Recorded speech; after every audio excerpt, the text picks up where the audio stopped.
Hi అండి. అందరూ బాగున్నారండి? నేను బాగున్నాను. ఈరోజు నేను ఏం చేస్తున్నానంటే అండి, మైదా పిండితో అట్లు వేస్తున్నాను. అట్లు అంటే పులకాల్లా కాలుతున్నాను.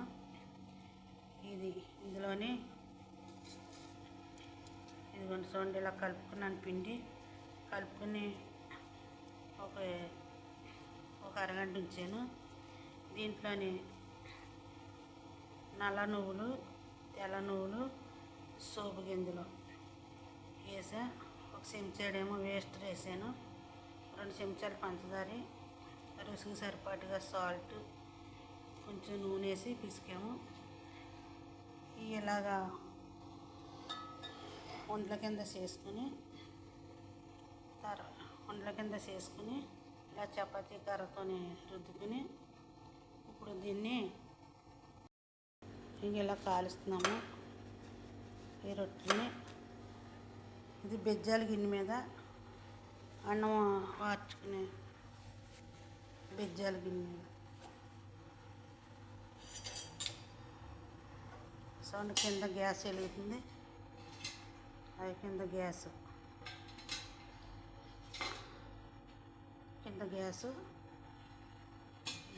బెజ్జాల గిన్నె మీద వేస్తున్నమాట.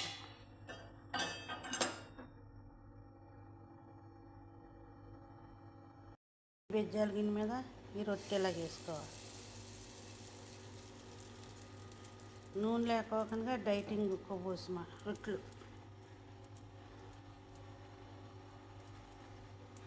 ఇలా వేసిన రొట్టు ఇలా కాల్చమాట. అదే మనకి చపాతీ కాదు, పొరాటా ఎలా కాల్చుకుంటాం అలాగా పొరాటీలా. దీంట్లో చికెన్ కూర కానీ, మటన్ కూర కానీ, కోడిగుడ్డు కూర కానీ చేసుకున్నా సూపర్గా ఉంటుంది. ఇలా కాలుస్తున్నమాట. చూసారు కదా. మీకు నచ్చితే కనుక చిన్న వీడియో తీసాను. ఇలా ట్రై చేయండి. నచ్చితే కనుక లైక్ చేసుకోండి, షేర్ చేసుకోండి, సబ్స్క్రైబ్ చేసుకుంటాం. మాత్రం మర్చిపోద్దు. ఉంటాను. ఓకే అండి, బాయ్ అండి మీ అందరికీ.